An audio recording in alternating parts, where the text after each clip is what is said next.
I'm going to tie a blob today. Now, to me, up until 18 months ago, I used to end up with blobs that looked like the back of my granny's legs, varicose veins, shooting off all over. Anyway, a few people have shown us how to tie them a bit better, so I'm going to start off with it and show you some new materials. Start off with a Hanek 266 hook. Beautiful hook, razor sharp. Now for the tail, I use purple UV. I'm into UV at the minute, so what we're going to do is just roll that a little bit, nip it in by the bend. Looks a bit messy at the minute, but never mind. Catch it in 3-4 times, and then what I do is I brush the back end back over, try and get the fibres going forward, nip it in, and then pull the excess fibres forward as well. Now just take that thread back down to the bend. Now, new material that I'm getting in, and I'm getting the rest of it in a couple of weeks time. It's an idiot-proof fritz for tying 2-tone blobs. So what we'll do is just trim that off, keep it nice and tidy. Now the fritz itself, it's been dyed specially for Troutwatch, and there it is, yellow and orange. Like I say, pretty idiot proof. Nip a little bit off and just catch the string in there, and then just take it straight back up to the bend, to the eye of the hook. Now this is where I used to go wrong. I never used to wet it, and then people told you've got to wet it, which is why my fritz was going all over the place. So plenty saliva and just wet it and brush it back at the same time. Now as you start going round, keep your fingers moist and constantly keep on bringing them fibres back towards the tail, and just nice touch and turns all the way up. Like I say, this 2-tone fritz I think is fantastic.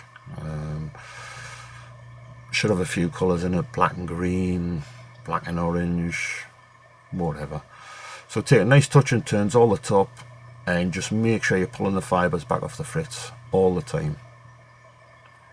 You get the top and just catch it in with a thread a couple of times.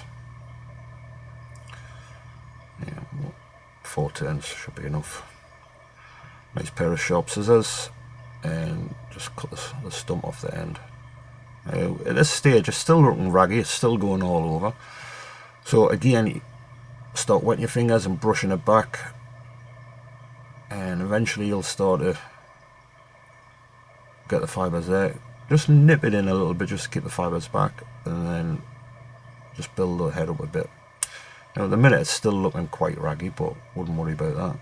Just build a nice head up on it, and at this stage I'll do a whip finish. Always use my fingers. 4 or 5 turns of that, that's enough. Bloody whip finish tools are too complicated. And with the scissors, keep the tension and just pull it up. That's it, done. Now what I'm going to do is I'm going to start just trimming these odd strands that are in the way, going the wrong way. Not taking chunks off, just the odd fibre there, just to start getting that profile right. And it's starting to look a bit better now. Still got another little trick to show you. Well, 2 tricks actually. So get it like that, then wet it again, pull it all back, you end up with a mouthful of bloody fritz. Now there's a little trick here. It just tidies the whole thing up a bit. Pull it nice and tight, get a lighter and just brush it. There you go, see all the fibres go there. Push the thread back, give it plenty of room on the head, a bit more lighter.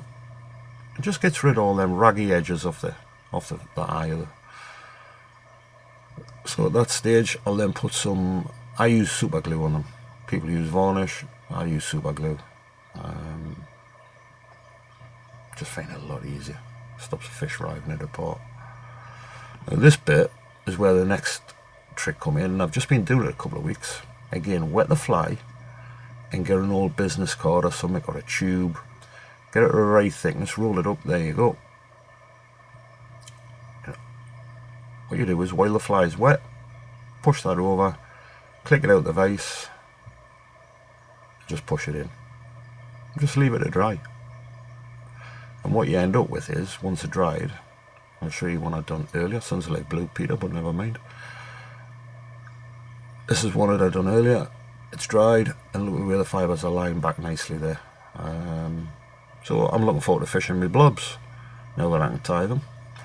Probably won't catch anything, but never mind. Best luck.